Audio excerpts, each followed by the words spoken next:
Welcome back to this segment here on Home Track Heroes. From where? Well, you can see it on your screen, Evergreen Speedway. Where else would you want to be on a Saturday night or a Sunday night? In your living room here on CW11. We thank you for doing that. This segment is brought to you by Busch Beer, the official beer of NASCAR and Evergreen Speedway. Busch Beer, the sound of refreshment, crisp and cold as a mountain stream. Keep your fridge happy by stocking it with Busch and Busch Light. And you can come to Evergreen Speedway and enjoy a lot of that. If you're over 21, why wouldn't you want to? It's a pretty cool deal. All right, we have got 5 laps to go for our NASCAR Street Stock race.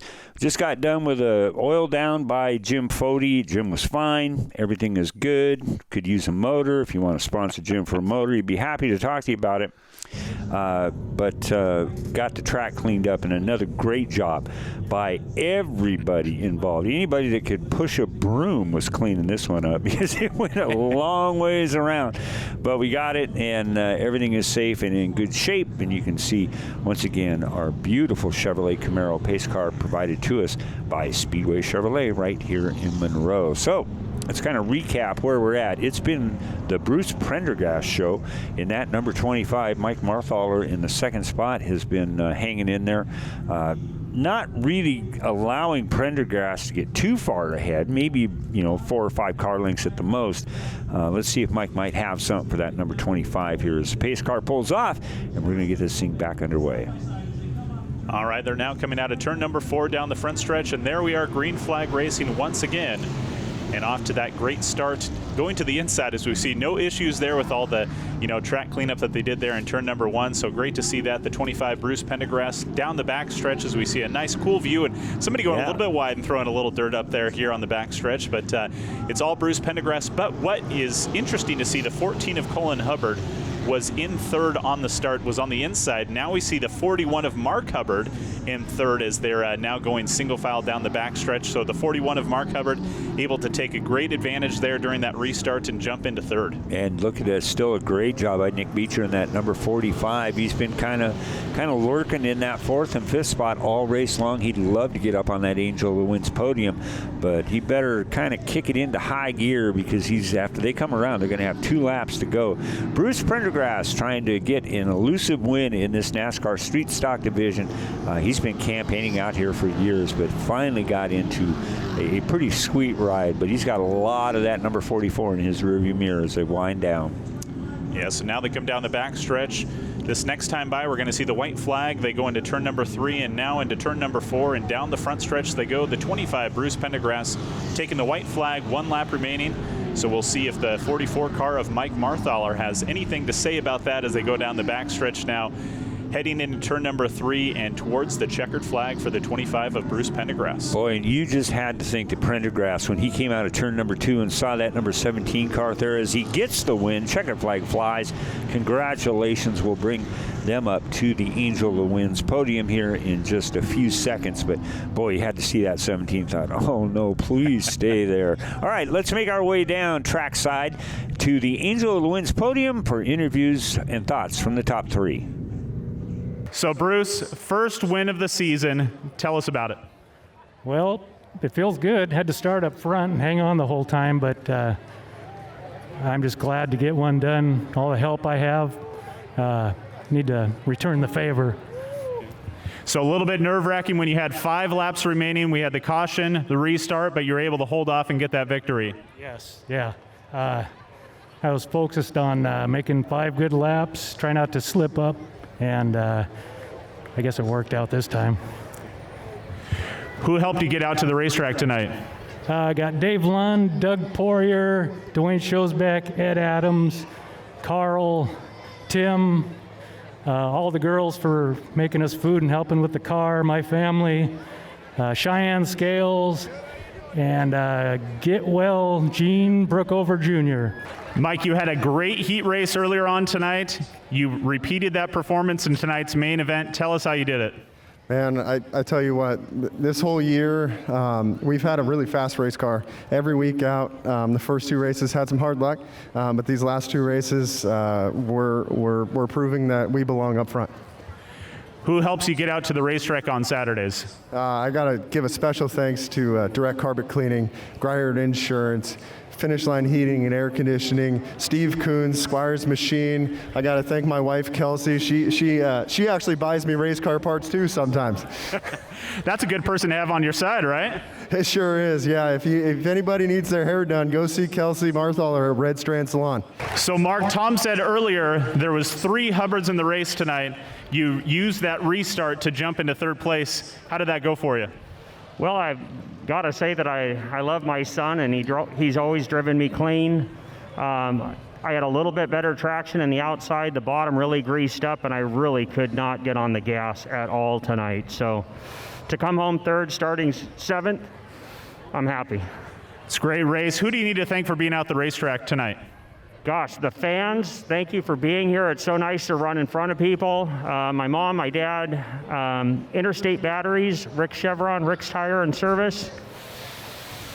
And a big shout out to Let's Sack Cancer for Kids. And we are back upstairs as we get the cars lined up for our Speedway Chevrolet Pro Late Model main event. And we've got a really stout field of cars, and let's bring them to you. Starting on the front row is the 78 Joe's Racing Products Chevrolet of Haley Constance. Outside of Haley in car number 3, the St. Clair family sponsoring Wyatt Gardner in his number 3 car. Then we go back to the next row. On the inside, Bennett Design and Construction sponsoring Greg Bennett, and outside of Greg sponsored by Busch Light, and that is Dawson Cox. Then we go back to the perennial champion in this division, Nama Lang, sponsored by Lang Autosports, J&R Motorsports, and J&R Truck Rentals. And outside of Nama in the 12C, he won the last time we were out with these Speedway Chevrolet Pro Late models. Northland Contractors and Everett Mazda bring you Chad Fitzpatrick in the 12. Row 4, brought to you by Earhart Sales, the 25 of Andrew Link on the outside. Brought to you by Native Coin is the 54 of Brendan Terrio. Row 5 is brought to you by Dees Motorsports and the 91 of Rob Dees on the outside of Rob. And the 9K is Caden Holm, brought to you by Johansson Mechanical. And rounding out the last person in row 6, the 3H of Hannah Lindquist. And it has been so fun to watch Hannah improve in this. She comes from a really extensive open wheel background, specifically with the Northwest Focus Midgets, who's going to be out here after this one airs, but you'll see them a week from tonight here on Home Track Heroes. But Hannah spent a ton of time in those midgets and quarter midgets over the years and decided to put some fenders around her and a lot more pipe and a lot more protection than what those Focus Midgets provide. But recovered nicely from a pretty severe injury a couple years ago, and good to see her back out here. She's at the very back of the field in that number 3H. Up front, though, it is Haley Constance on the pole, and outside of Haley, Wyatt Gardner in the number 3. Keep an eye out also on this number 98 of Greg Bennett. I'll tell you why here in a few minutes once we get these things lit up. We had a little bit of fun with Greg while this race was going on during a couple of cautions, and we got to talk to him from inside the car. And, boy, Greg did not like that start at all. Look at those 3 wide. Nama Lang down on the inside, and Dawson Cox up on the outside. And up front, Haley Constance still trying to hang on. Wyatt Gardner working it tough on the outside. Yeah, how exciting was that on the restart? We have Greg Bennett in the middle, we have Dawson Cox on the outside, and Nama Lang on the inside. But now we see Greg able to pull ahead just a little bit, taking that inside lane as they go out of turn number 2 and head down the backstretch. And we see Haley Constance doing a great job out there in first with that 78 car, and there's the 98 of Greg Bennett just right on the back end there as they come down the front stretch. And that number 18 car of Nama Lang has won several times already in the Speedway Chevrolet Pro Late models. In 2021, many-time champion when we had him, titled him as Super Late models over the years, and his son Tyson won the championship last year in that very same car. Tyson elected to kind of pursue his football gifts that he has, and well-deserved. And you're going to be hearing that name on Saturday afternoons on a collegiate sports channel near you, I think, coming up here. Maybe not this season, but next one. But meanwhile, back at the racetrack, Haley Constance still hanging in there. 75 laps make up this race, and we've got an incident between the 54 of Terrio and the 25 of Andrew Link, and looks like Brendan Terrio, last year's Hornet champion. Brought to you by Interstate Batteries. Took the move up, and quite a move up, and it's been quite a learning experience for him. And looks like somebody is going to get some experience on how to maybe change a flat tire or to replace a rear suspension piece as sparks flying out the back. But still hanging in there, doing a beautiful job early on is Haley Constance in the 78. Yeah, really too bad to see the 54 of Brendan Theriault there exiting. We were watching just maybe 2 laps ago. We see Brendan and the 12 of Chad Fitzpatrick going back and forth. That was really fun to watch and see. But what is really exciting for me is watching, like you just said, Steve, the 78 of Haley Constance doing a great job. And there we see the 98 of Greg Bennett. Just as we're talking about it, we see Greg Bennett go to the inside with just a textbook move out of turn number 2 down the backstretch, doing a great job as now they're coming out of turn number 3. And there's Naima Lang to the inside of Haley Constance in the 78 as they come through. And now we're down on a caution. Looks like caution for a debris possibly in turn number 2 there. And as we get the cars all sorted out and get the caution taken care of, like Greg mentioned, for debris, we'll bring it back up above. But I want to take a minute and thank Greg Bennett for letting us kind of talk to him. We got a hold of one of his radios, and I was going to try and do some really cool sound thing with it by plugging him into the PA, but it didn't quite work, so we just did the old trick by hanging a microphone and putting it up against there. But Greg was just phenomenal, and so cool to have him do that, and look forward to doing that more in the future, because it's just another dimension for the fans that are here in attendance to kind of get an idea what's going on inside those things. And Greg did a great job, and I was very, very happy with him. And thanks so much to him and all of his guys at Bennett Design and Construction for all the work they do to get that 90 out here. He is going to win a race this year. I'm not going to guarantee it because I don't want to put too much pressure on Greg. But that would be such a cool day. All right, let's get this back going. Since the caution came out prior to Bennett taking the lead, we revert back to the last completed lap, and that's why you see Haley Constance on the pole. And outside is Greg Bennett, because the original outside front row, Wyatt Gardner, really wasn't quite his day in that number 3 car, and started going backwards from pretty much the get-go.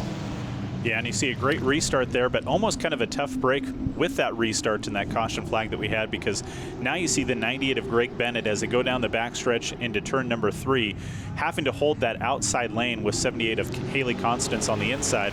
So we'll see if that gives the 18 of Naima Lang, who's, obviously just kind of that perennial person that takes that inside lane all the way around the track. You were talking earlier about Jason Majors in the 22 truck in our Pro 4 trucks, and how Jason Majors was just sticking in that lane the whole race long. This is something we talked about on Saturday too. Naima Lang just has that lane that he sticks to consistently because it works. Yes, it does. And I was really impressed early on watching Haley come off at turn 4. She would get that thing straightened up, and man, it's like it was really a cool sensation, because it once she got straightened out is when it really picked up. And unfortunately, Greg got around her, and Greg now is got a pretty sizable lead, and Haley is maybe relaxing a little bit and letting things kind of settle themselves out. She's aware they've got 65 laps to go, but Chad Fitzpatrick doing a great job working down underneath the 78 of Haley Constance, then put the 12 car of Chad Fitzpatrick on your scorecard. Yeah, and then now you see the Haley Constance car, the 78 car there for Haley, kind of sticking to that outside path, and so you saw Chad Fitzpatrick and the 12 be able to pass by. Now we see the 7 of Dawson Cox that's taking that inside lane, kind of what Naima was doing maybe a lap and a half ago to get into that second place spot. But really too bad for Haley, because she's kind of almost stuck there in the outside lane. Everybody's just taking that same path going to the inside and able to pass by, so we'll see if she's able to hold off the 7 of Dawson Cox as they come out of turn number 2 and head down the backstretch. But now we see, you spoke it maybe into existence, we'll see the 98 of Greg Bennett that's doing really well there, has a nice little lead over the 18 of Naima Lang as they come down with 61 laps remaining. He really does, and nobody would make me more happy than me being the total reason for Greg Bennett picking up a win in the Speedway Chevrolet Pro Late Model Division. But I just know they're going to get that one night where everything is just going to fall into place. And we've got a lot of race to go. A lot of things can happen, but Naima Lang in that number 18 car is just on another planet. Yeah, he's in second place right now, 60 laps to go. but he will definitely not be satisfied with that. Haley Constant's picking up a little bit of steam now as she's right up on the back end of the 7D car, the Busch Light machine of Dawson Cox. You can see a great Joe. Maybe that's why Haley was following him around, because of that Joe's Racing Products on the back bumper cover of Dawson's car. But maybe that's just me looking for something to say. But that's I like Haley's it. thinking, man, that's going to be mine someday. It's going to be Haley's Racing Products. So here we are. We have got 58 laps to go. You can still see Greg Bennett, and boy, Naima Lang is getting there, folks. He is just about a car length behind the 98 of Bennett as they go into one. Still hanging on and taking it deep into turn number 2. Yeah, we just talked about it too. 4 laps to go. We had 61 laps remaining. We saw the lead that Greg Bennett had over Naima Lang. And now with 47, and this time it's going to be 46 laps remaining in our main event, brought to you by Speedway Chevrolet. Like you said, Naima Lang is just right on the back end of the 98 of Greg Bennett. And we'll see what he does here as they go down the backstretch, if he's going to try and stay wide or, oh, there's an issue there. Oh, wow. The 25 of Andrew Link gets sideways there. Looks like in turn number 1. So we're going to go to a caution here. Great camera shot. Let's see what it looks like from this end. And just as he comes out at turn number 4, really, wow, just kind of kissed the fence down there as he came out of turn number 4 and got him around. We'll be back with more Home Track Heroes here on CW11.